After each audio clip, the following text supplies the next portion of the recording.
ओम शांति। आज 7 मई 2024 के ईश्वरी मधुर महावाक्य सुनते हैं। मीठे बच्चे, बाप से करंट लेनी है तो सर्विस में लगे रहो। जो सब कुछ त्याग बाप की सर्विस में रहते हैं वही प्यारे लगते हैं, दिल पर चढ़ते हैं। आज की मुरली से प्रश्न है, बच्चों को स्थायी खुशी क्यों नहीं रहती? मुख्य कारण क्या है? उत्तर है, याद के समय बुद्धि भटकती है। स्थिर बुद्धि ना होने के कारण खुशी नहीं रह सकती। माया के तूफान दीपकों को हैरान कर देते हैं। जब तक कर्म अकर्म नहीं बनते हैं तब तक खुशी स्थायी नहीं रह सकती। इसलिए बच्चों को यही मेहनत करनी है। ओम शांति। जब ओम शांति कहते हैं तो बड़े उल्लास से कहते हैं। हम आत्मा शांत स्वरूप हैं। अर्थ कितना सहज है। बाप भी कहेंगे ओम शांति, दादा भी कहेंगे ओम शांति। वह कहते हैं मैं परमात्मा हूँ, यह कहते हैं मैं आत्मा हूँ। तुम सब सितारे हो, सब सितारों का बाप भी चाहिए ना। गाया जाता है सूर्य, चांद और लकी सितारे। तुम बच्चे हो मोस्ट लकी सितारे, उनमें भी नंबरवार हैं। जैसे रात को चंद्रमा निकलता है, फिर सितारों में कोई डीम होते हैं, कोई बड़े तीखे होते हैं, कोई चंद्रमा के आगे होते हैं। सितारे हैं ना। तुम भी ज्ञान सितारे हो। चमकता है भ्रकुटी के बीच में वंडरफुल सितारा। बाप कहते हैं यह सितारे आत्माएं बड़े वंडरफुल हैं। एक तो इतनी छोटी बिंदी है जिसका कोई को पता नहीं है। आत्मा ही शरीर से पाड़ बजाती है, यह बड़ा वंडर है। तो तुम बच्चों में भी नंबरवार हैं, कोई कैसे कोई कैसे।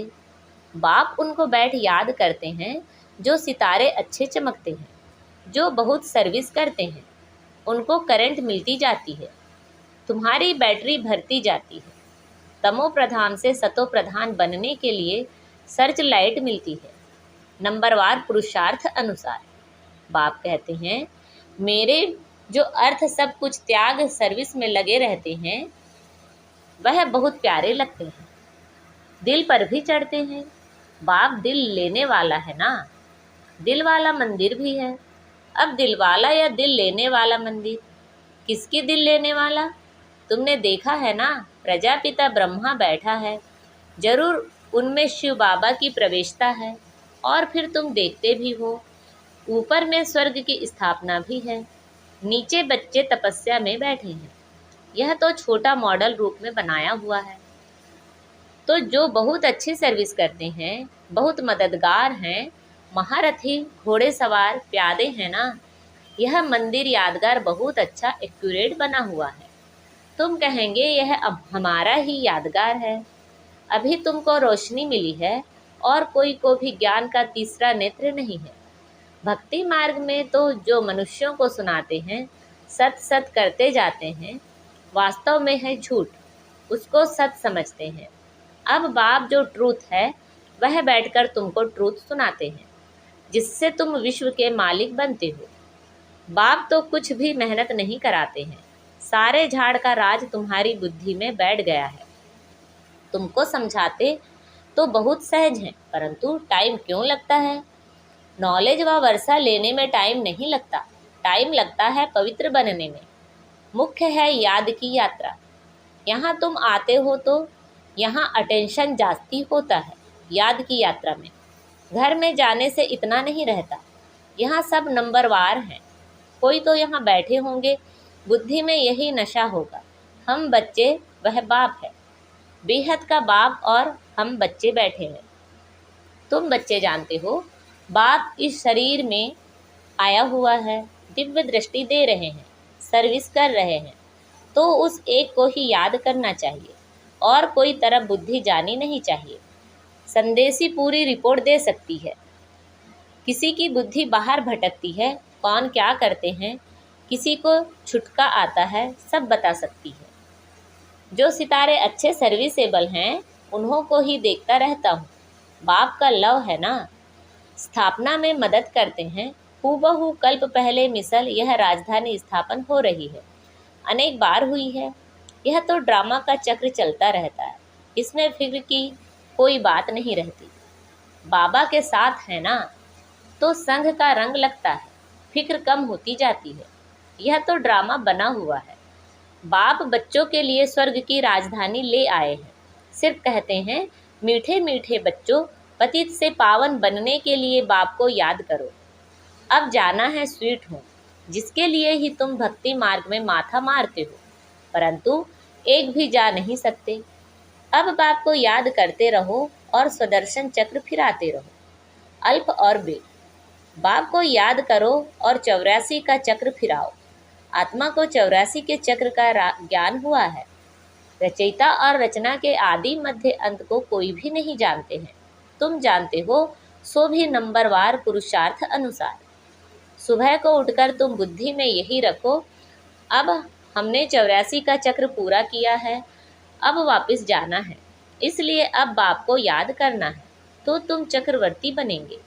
यह तो सहज है ना, परंतु माया तुमको भुला देती है। माया के तूफान हैं, वह दीपकों को हैरान कर देते हैं। माया बड़ी दुरस्त है, इतनी शक्ति है जो बच्चों को भुला देती है। वह खुशी स्थायी नहीं रहती है। तुम बाप को याद करने बैठते हो, बैठे बैठे बुद्धि और तरफ चली जाती है। यह सब है गुप्त बातें। कितनी भी कोशिश करेंगे परंतु याद कर नहीं सकेंगे। फिर कोई की बुद्धि भटक भटक कर स्थिर हो जाती है, कोई फट से स्थिर हो जाती है, कोई से तो कितना भी माथा मारो तो भी बुद्धि में ठहरता नहीं। इसको माया की युद्ध कहा जाता है। कर्म अकर्म बनाने के लिए कितनी मेहनत करनी पड़ती है। वहाँ तो रावण राज्य ही नहीं तो कर्म विकर्म भी नहीं होते। माया होती ही नहीं जो उल्टा कर्म कराए। रावण और राम का खेल है। आधा कल्प है राम राज्य, आधा कल्प है रावण राज्य। दिन और रात, संगम युग पर सिर्फ ब्राह्मण ही होते हैं। अब तुम ब्राह्मण समझते हो, रात पूरी हो दिन शुरू होना है। वह शूद्र वर्ण थोड़े ही समझते हैं। मनुष्य तो बहुत आवाज़ से भक्ति आदि के गीत गाते हैं। तुमको तो जाना है आवाज़ से परे। तुम तो अपने बाप की ही याद में मस्त रहते हो। आत्मा को ज्ञान का तीसरा नेत्र मिला है। आत्मा समझती है अब बाप को याद करना है। भक्ति मार्ग में शिव बाबा तो करते आए हैं। शिव के मंदिर में शिव को बाबा जरूर कहते हैं। ज्ञान कुछ भी नहीं, अब तुमको ज्ञान मिला है। वह शिव बाबा है, उनका यह चित्र है। वह तो लिंग ही समझते हैं। अब तुमको तो ज्ञान मिला है, वह लिंग के ऊपर जाकर लोटी चढ़ाते हैं। अब बाप तो है निराकार, निराकार के ऊपर लोटी चढ़ाएंगे। वह क्या करेंगे? साकार हो तो स्वीकार भी करे। निराकार पर दूध आदि चढ़ाएंगे, वह क्या करेंगे? बाप कहते हैं, दूध आदि जो चढ़ाते हो वह तुम ही पीते हो, भोग आदि भी तुम ही खाते हो। यहाँ तो मैं सम्मुख हूँ ना। आगे इनडायरेक्ट करते थे, अभी तो डायरेक्ट है। नीचे आकर पाड़ बजा रहे हैं, सर्च लाइट दे रहे हैं। बच्चे समझते हैं मधुबन में बाबा के पास जरूर आना चाहिए, वहाँ हमारी बैटरी अच्छी चार्ज होती है। घर में तो गोरख धंधे आदि में अशांति ही अशांति लगी हुई है। इस समय सारे विश्व में अशांति है। तुम जानते हो, अभी हम शांति स्थापन कर रहे हैं योग बल से। बाकी राजाई मिलती है पढ़ाई से। कल्प पहले भी तुमने यह सुना था, अब भी सुनते हो। जो कुछ एक्ट होती है फिर भी होगी। बाप कहते हैं, कितने बच्चे आश्चर्यवश भागंती हो गए। मुझ माशूक को इतना याद करते थे, अब मैं आया हूँ तो फिर छोड़कर चले जाते हैं। माया कैसा थप्पड़ लगा देती है। बाबा अनुभवी तो है ना। बाबा को अपनी सारी हिस्ट्री याद है। सिर पर टोपी, नंगे पाँव दौड़ता था। मुसलमान लोग भी बहुत प्यार करते थे, बहुत खातिरी करते थे। मास्टर का बच्चा आया जैसे गुरु का बच्चा आया। बाजरी का ढोडा खिलाते थे। यहाँ भी बाबा ने 15 दिन प्रोग्राम दिया था, ढोडा और छाछ खाने का, और कुछ भी नहीं बनता था। बीमार आदि सबके लिए यही बनता था। किसी को कुछ भी हुआ नहीं, और ही बीमार बच्चे भी दुरुस्त हो गए। देखते ही अशक्ति शुरू हुई है। यह नहीं होना चाहिए, यह चाहिए। चाहना को चूहरा जमादार कहा जाता है। यहाँ तो बाप कहते हैं मांगने से मरना भला। बाप ही जानते हैं बच्चों को क्या देना है। जो कुछ देना होगा वह खुद ही देंगे। यह सब ड्रामा बना हुआ है। बाबा ने तो पूछा था ना, बाप को जो बाप भी समझते हैं और बच्चा भी समझते हैं वह हाथ उठाएं। तो सबने हाथ उठाया। हाथ तो झट उठा देते हैं। जैसे बाबा पूछते हैं लक्ष्मी नारायण कौन बनेंगे, तो झट हाथ उठाएंगे। यह पारलौकिक बच्चा भी जरूर ऐड करते हैं। यह तो माँ बाप की बहुत सेवा करते हैं, 21 जन्म का वर्षा देते हैं। बाप जब वानप्रस्थ में जाते हैं तो फिर बच्चों का फर्ज है बाप की संभाल करना। वह जैसे सन्यासी बन जाते हैं। जैसे इनका लौकिक बाप था, वानप्रस्थ अवस्था हुई तो बोला हम जाकर बनारस में सत्संग करेंगे, हमको वहाँ ले चलो। हिस्ट्री सुनाना। तुम हो ब्राह्मण प्रजापिता ब्रह्मा कुमार कुमारियाँ।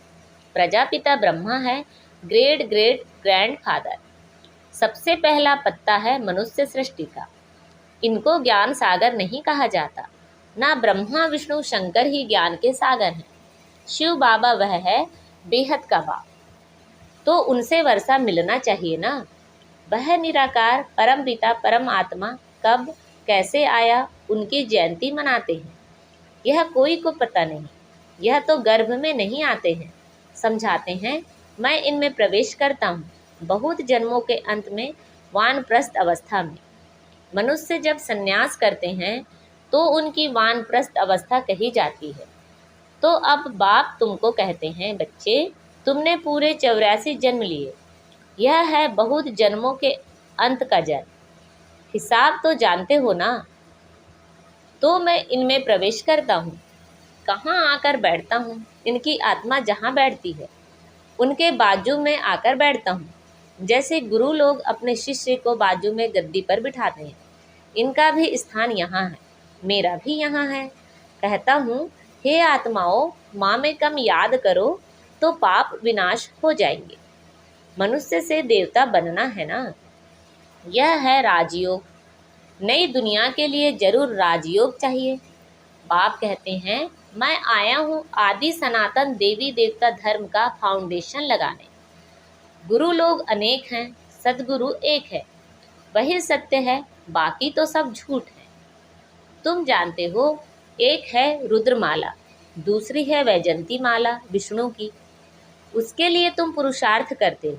बाप को याद करो तो माला का दाना बनेंगे। जिस माला का तुम भक्ति मार्ग में सिमरण करते हो, परंतु जानते नहीं हो कि यह माला किसकी है। ऊपर में फूल कौन है, फिर मेरू क्या है, दाने कौन है। जिसकी माला फेरते हैं समझते हैं कुछ नहीं। ऐसे ही राम राम करते माला फेरते रहते हैं। राम राम कहने से समझते हैं सब राम ही राम है। सर्वव्यापी की बात का अंधियारा इससे निकला है। माला का अर्थ ही नहीं जानते। कोई कहते हैं 100 माला फेरो, इतनी माला फेरो। बाप तो अनुभवी है ना। 12 गुरु किए, 12 का अनुभव लिया। ऐसे भी बहुत होते हैं, अपना गुरु होते भी फिर औरों के पास जाते हैं कि कुछ अनुभव मिल जाए। माला आदि फेरते हैं। है बिल्कुल अंधश्रद्धा। माला पूरी कर फूल को नमस्कार करते हैं। शिव बाबा फूल है ना। माला के दाने तुम अनन्य बच्चे बनते हो। तुम्हारा फिर सिमरण चलता है। उनको कुछ भी पता नहीं।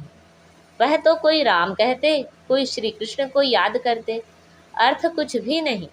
श्री कृष्ण शरणम कह देते।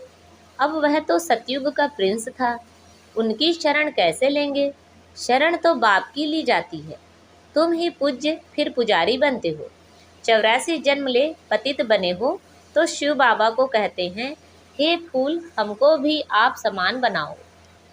अच्छा, मीठे मीठे सिखिले दे बच्चों प्रति माता पिता बाप दादा का याद प्यार और गुड मॉर्निंग। रूहानी बाप की रूहानी बच्चों को नमस्ते।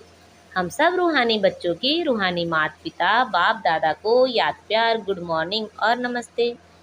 आज की मुरली से धारणा के लिए मुख्य सार हैं, किसी भी प्रकार की चाहना नहीं रखनी है, आसक्ति खत्म कर देनी है। बाबा जो खिलाए, तुम्हें डायरेक्शन है, मांगने से मरना भला। बाप की सर्च लाइट लेने के लिए एक बाप से सच्चा लव रखना है। बुद्धि में नशा रहे कि हम बच्चे हैं, वह बाप है। उनकी सर्च लाइट से हमें तमो प्रधान से सतो प्रधान बनना है। आज बाबा ने हमें वरदान दिया है, रहम की भावना द्वारा निमित्त भाव से सेवा करने वाले सर्व लगाव मुक्त भव। रहम की भावना द्वारा निमित्त भाव से सेवा करने वाले सर्व लगाव मुक्त भव। वर्तमान समय जब सभी आत्माएं थक कर विनाश को मर्सी मांगती है, तो आप दाता के बच्चे अपने भाई बहनों पर रहमदिल बनो। कोई कितना भी बुरा हो, उसके प्रति भी रहम की भावना हो तो कभी घृणा, ईर्ष्या व क्रोध की भावना नहीं आएगी। रहम की भावना सहज निमित्त भाव इमर्ज कर देती है। लगाव से रहम नहीं, लेकिन सच्चा रहम लगाव मुक्त बना देता है, क्योंकि उसमें देह भान नहीं होता। आज का स्लोगन है, दूसरों को सहयोग देना ही स्वयं के खाते जमा करना है। दूसरों को सहयोग देना ही स्वयं के खाते जमा करना है। अच्छा, ओम शांति।